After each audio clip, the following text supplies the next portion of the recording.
Welcome. This podcast is an exploration into being human and what's possible when there's less attention on the noise in our heads. Warning.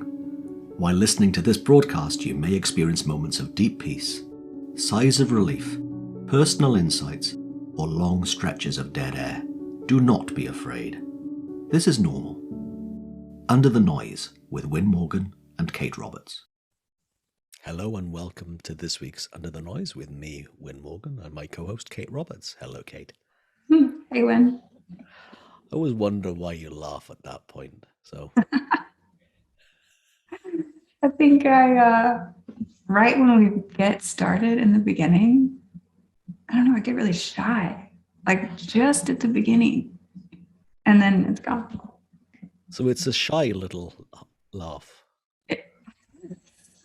It feels a little shy. Yeah. Yeah. And then, yeah, it's gone. Yeah.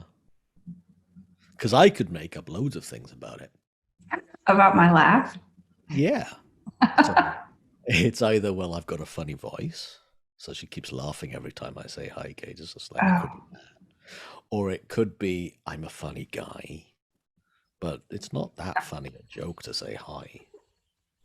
So I could go anywhere with that. Good. Yeah, so I'm glad I clarified it. Now, Well, go on. Well, that gets us into our topic, right? That's what I was going to say. It's like this amazing, I don't know, DJ link from what's that all about to what we're going to talk about. So, Kate, you had the idea of talking about ego. Yeah, it just kind of occurred to me in the last conversation that you and I had when we just recorded one. And now we're recording another one, but in the middle of that, all of a sudden, it just kind of popped in, and it seemed really interesting to me, the subject of ego, because in so many different spiritual and non-spiritual circles, maybe just psychology in general, there are so many ways of looking at ego and the way people describe it. And sometimes it's a good thing. Sometimes it's not a good thing. Like, I don't have any answers about ego. I just think it's so different how this one word gets interpreted in so many ways. And almost becomes something so real, so tangible.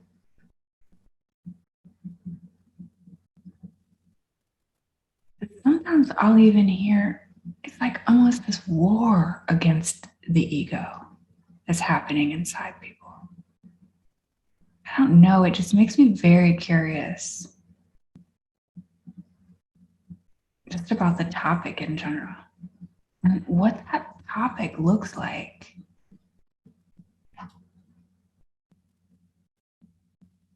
Under the noise.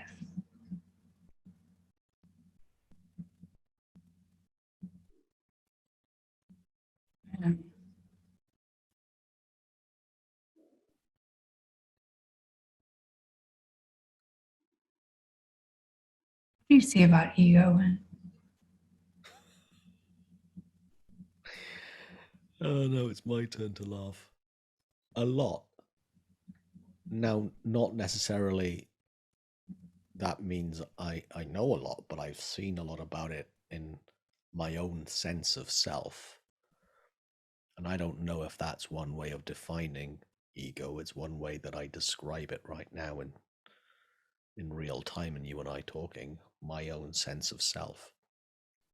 Which goes back to when I was commenting on the laugh that you said after I say hi, Kate. Well, I could take that as a good thing, which would, potentially inflate my ego, my sense of self. Hey, I'm so funny. Kate laughs at me every time. It's so easy. I'm so funny. Or it can be ego deflating, which is, this guy, wow, what a weird voice. I could take it anything. Um, and here's a few things that I notice.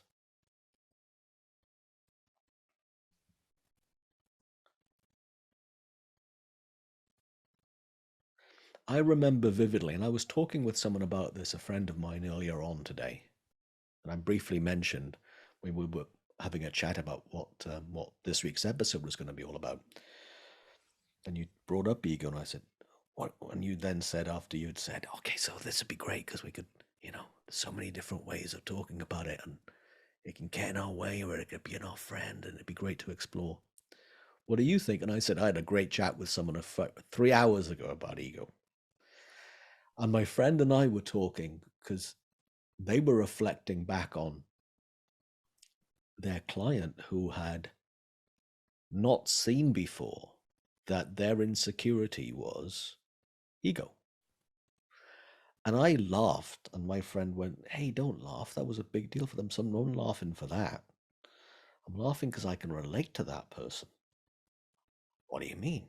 And I said, "Okay, it was December 2012 in New York City. When you remember where and when?" I said, "Oh yeah, I'll never forget this." And I was sitting in a group.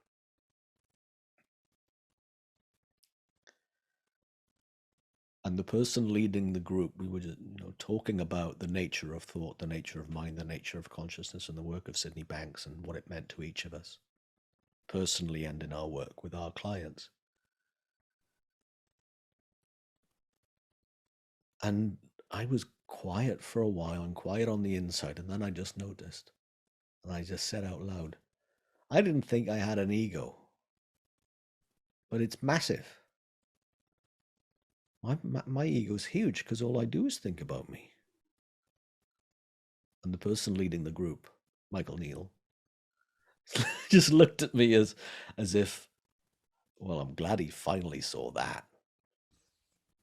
Now, I don't really know if that's what he thought, right? But I know him well enough that he probably realized it. And a few hours later, he said, "So, how you doing, ego boy?" "I'm doing good, but I'm tickled by myself. I find myself really funny right now as to how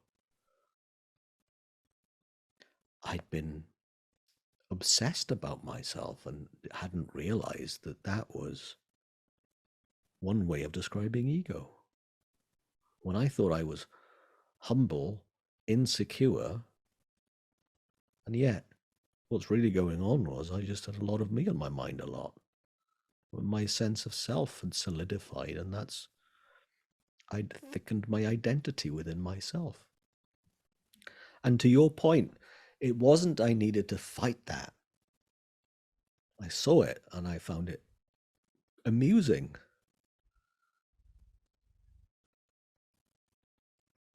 And going back to again a deeper way of me saying what I hope to be getting at, or to say it at least a little differently.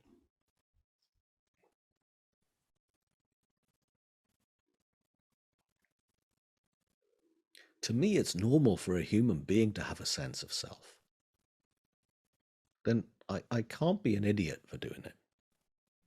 Or if I am, I'm the same idiot as everyone else, which makes it no longer an idiot. I'm as naive and as innocent as everyone else in the fact that I have a sense of self.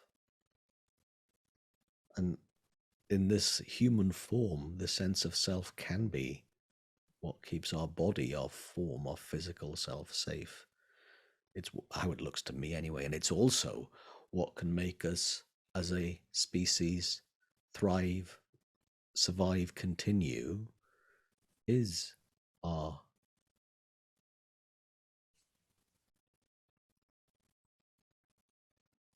kind of solid sense of self. And yet it can cause us, it can take us down into an awful lot of emotional turmoil. Speaking from personal experience, when I take that part of me that doesn't really exist as serious and I take it personally,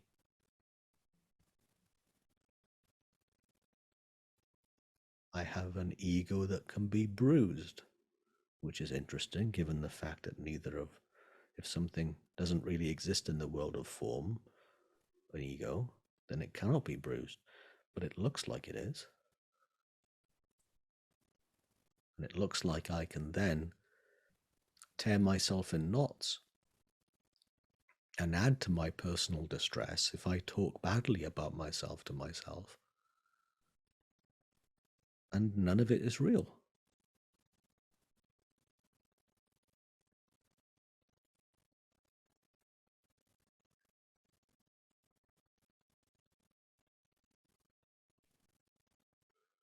So I don't know, that felt a bit like a ramble as opposed to a point. But I think sometimes that's where I go with the conversation about ego, because it's rambling as opposed to solid.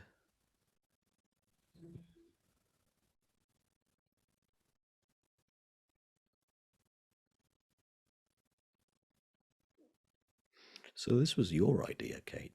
I'd love to know what you think right now about it.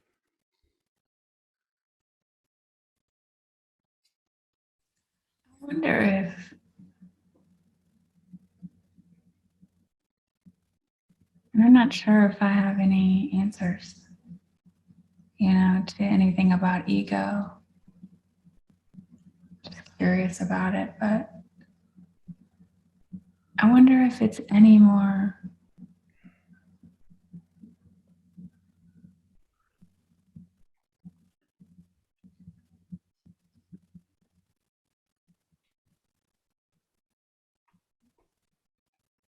just our story.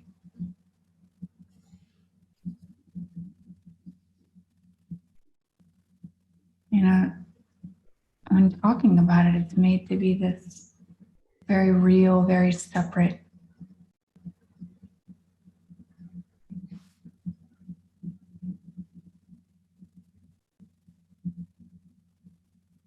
thing that's protecting us or hurting us or trying to keep control and power, and like it's made out to be something really solid.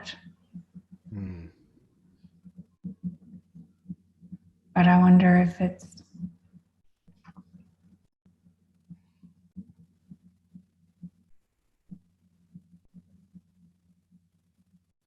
any more than just the story, like you said, the story of self that we've picked up along the way.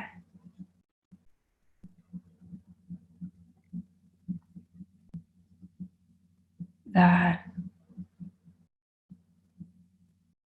like we use as a tool to navigate when we're growing up and learning how to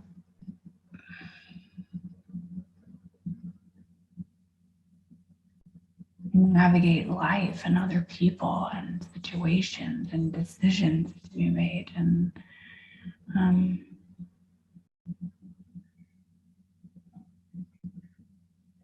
but over time, it doesn't look like a tool. It looks like truth, not the thing that's constantly changing down like you see in movies whenever they do like a wormhole. That's to me like when we're spun out in thought. There's no answers there. There's no solution. It's just we're in our story of another person, our story of who we are or what we need to be okay. Not sure if it's any more tangible than any other thought.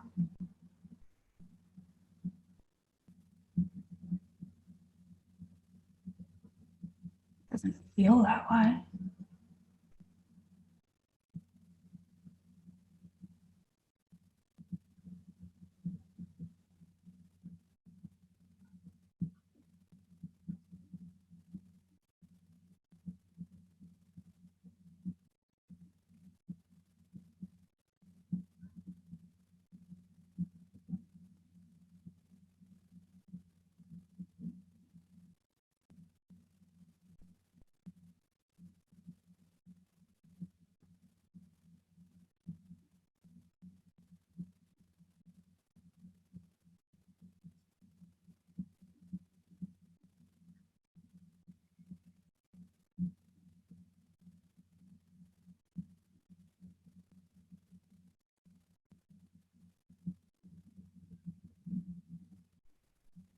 And then it becomes like the story of ego,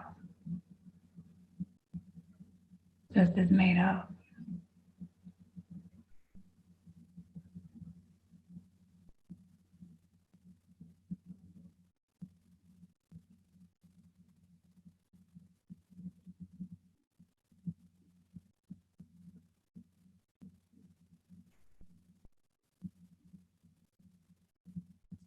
Temporary.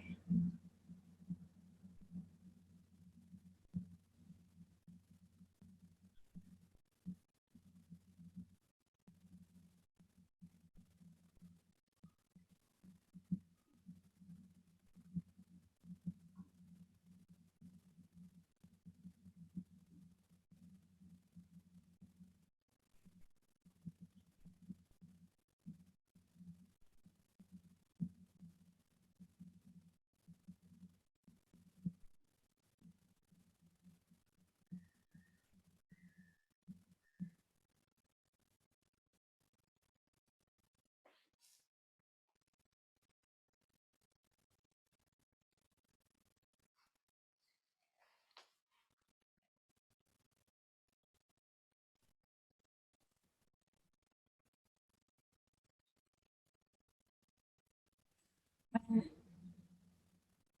you see any benefit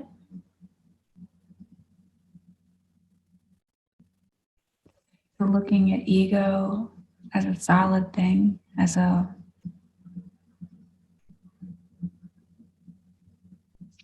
solid concept? No, but I can forgive myself for thinking it is. Mm. Now that might sound like a quite like, oh, I can forgive myself. That might sound even like egoic. But it's just interesting because as you were saying that, I had a memory that came back from when I was 7 or 8 years old, and we had in my what we call in the UK primary school. So I was back home in Swansea in in school, and we had this test one day of coloured blobs in circles, and then you meant to write down the number that you see in these coloured blobs in a circle. I couldn't do it. So I can't do that. I think I got 1 out of 10. So it's just like, well, I'm clearly dumb, right? Well, it was a color blindness test. But it's funny because it really is funny that I had an idea at that point that there was something different, and not different in oh yeah, rods and cones in the eye. Not particularly typical, but apparently, I don't know, somewhere between 10 and 15% of men have that. A certain, I can't remember whether it's cones or rods, but anyway. The key thing is my sense of color would not allow me to see these shapes of numbers in these blobs of colors. And it was funny because I then had this thought that made me less than the people who could. Yeah, I had this thought. That means I am less than the people who could. And it was just interesting that I decided that. And then I'm pretty sure I had another, which means that after that at some point, probably back in the bus back towards home. And then I told my mother, and I said, well, all this conversation all of it was in Welsh. I said, I'm colorblind. She goes, oh, I know. I went, what do you mean you know? Well, loads of the men in your family are your brother's a little bit colorblind. How colorblind were you? And I said, well, I don't know. I got 1 out of these. Oh, yeah, your grandfather is like that. My dad, she said. And yeah, I said, oh. I'm pretty sure she said, doesn't mean anything. But I remember then at some point me figuring out I couldn't be a pilot. I couldn't join the armed forces. I couldn't be an electrician and something else. And I went, oh, well, that means this. And then I had this story. So it evolved into a thing. Now, you might think, well, what's that got to do with ego? It's the same thing, but it might not have a trigger that is that so variable to me, but it's as innocent. I mean, this sweater that I'm wearing right now, I met a client for the first time about a month ago, and they said, "So, we're meeting in person," and we'd not met on Zoom or anything before. Said, "Do you look like your photograph on the website?" I said, "Yeah, a bit, but it's a couple of years old. It's 4 years old, so I've got. Tell you what, I'll be there. I'll be wearing a green sweater. I got a bit of a beard now. It's a neatly trimmed beard, and I'll be wearing black rimmed glasses." And then she arrived and said, "What color did you say your sweater was?" And I said, "Green." "That's grey." And I said, "Oh, thanks for telling me. I've had this about 4 years. I never knew." Now, in my mind, I could have gone, "That makes me an idiot. How on earth could I possibly coach this person?" I could have gone anywhere with that, as opposed to, "Oh, that's nothing of that is my fault." In the same way as nothing I could make up for my ego is my fault. It's just human that we make something solid that isn't. We put meanings to things that don't inherently have a meaning, thought, and end of story. Except it isn't, because we then make a story, whether it's the start of the story or a new one, exactly as you were saying earlier on. And the bit that I love to notice, going back to your question, so there is an answer to your question, is there any benefit in seeing it solid? Not that I've noticed for me, but I've noticed the relief in noticing it's not solid. Mm-hmm. And my innocence when I have made it solid.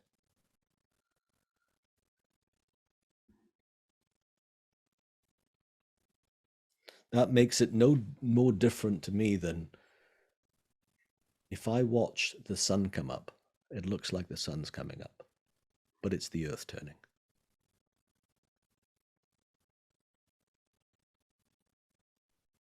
But I don't go around saying, "Hey, did you see the earth turning to make the sun visible above the horizon this morning?"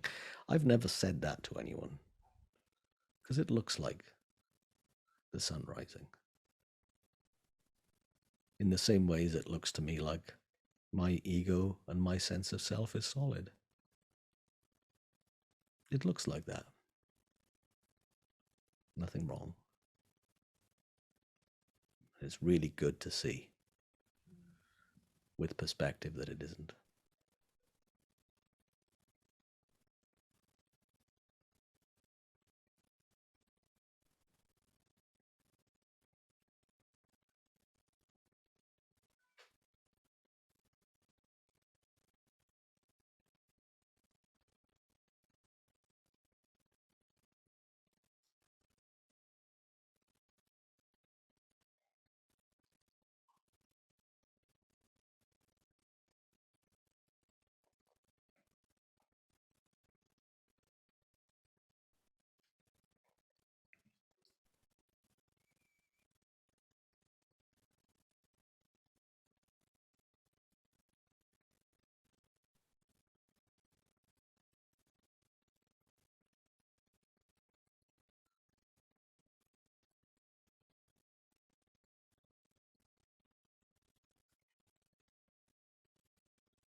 So good at telling stories,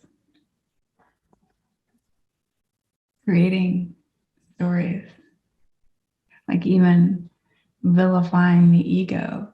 It's such a good story, you know? So creative.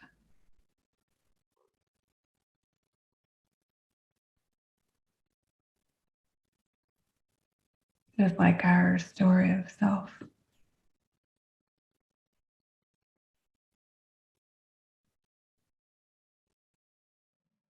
We do it a lot, I think, when we're young.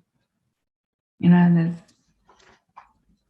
running around playing games and creating stories and playing a role. And, you know, one day you're the bad guy, one day you're the good guy. And it's fun to play in those stories because that's where we get it. That we're using our imagination, our thought to play out these different cool things when we're young. Run around and chase each other and play games, yeah.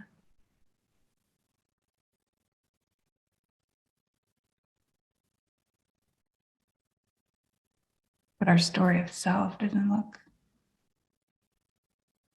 like a story.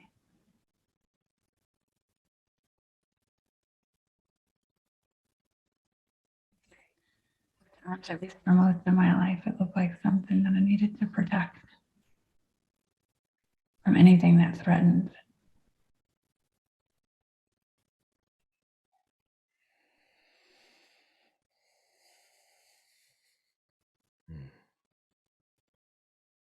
You know, on that point, it looked to me that I needed to protect it from everything outside and fix it from the inside. I made both of those things up. I needed to fix me from the inside and protect me from everything else, other people and things out there. Both seem amusing now. And yet, before the day is out, both of those things will look true again to me.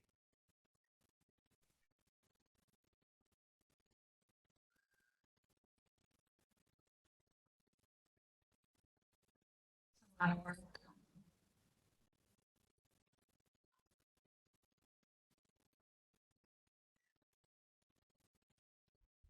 Yeah. And I'm grateful for not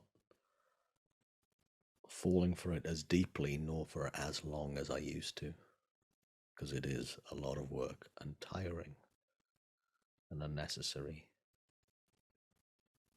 based upon the illusion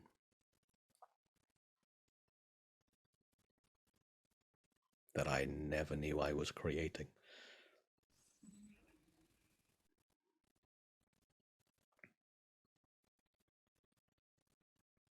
You know, there's a part of me in listening to you that there are times I wish I could forget all of that stuff that I've made up about myself and never fall for it again, as if I could have a brand new clean page on the story of me. A part of me wishes for that. But I think that would be a real shame. Because I think if I forgot all of that, there'll be lots of other things I'd forget too. And there's lots of things I don't want to forget. I don't know if any of that A makes sense or B is true. But given the for want of a better phrase, the only thing that comes to mind, the flavor of win, I don't really want to lose that.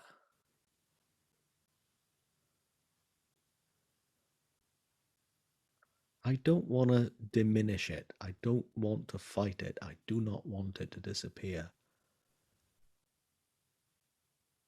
And I find it a bit surprising that I mean it when I say it, given what I've thought of myself for huge parts of my life. But there's a difference between the flavor of Win and what Win thought Win was. It's made all the difference.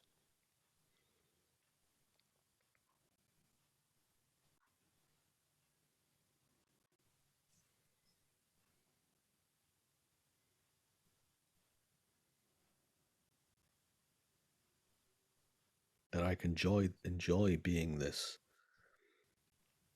flexible character in this skin suit.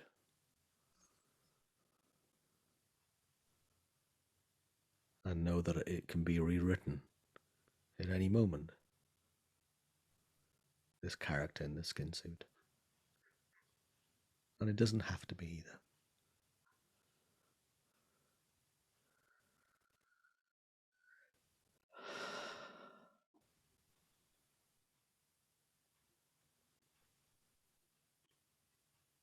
It's a big sigh. I just had a big sigh, and that must be a good sign, I think.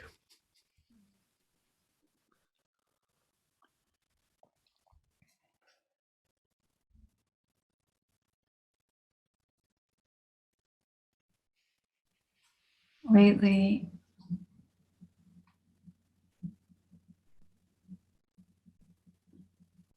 I found myself more and more in a place where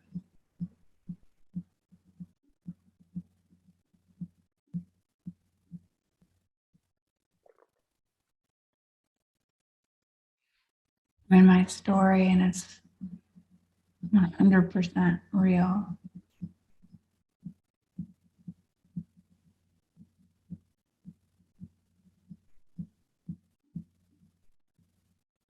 And then I get to see what I made up about myself and other people, which is really cool.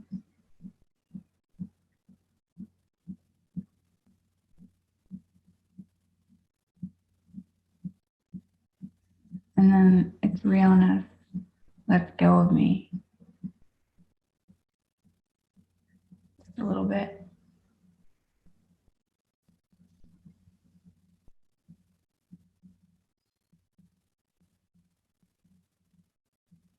And then I'm back in the story and I get to see what I've made up. And it lets go of me a little bit.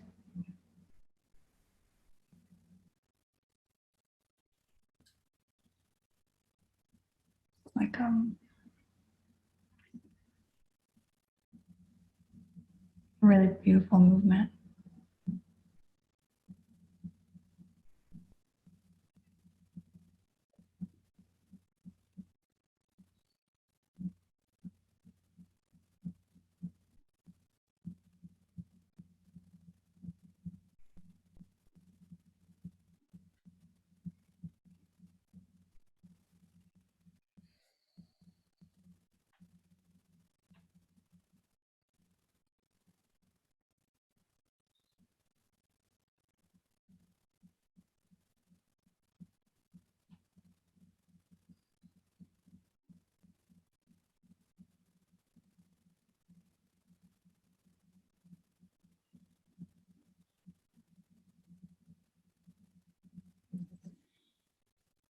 You've been listening to Under the Noise.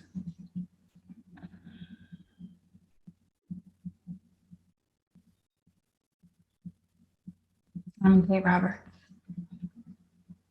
and I'm here with Wynn Morgan. We'd actually love to hear from you. If you have any questions or comments or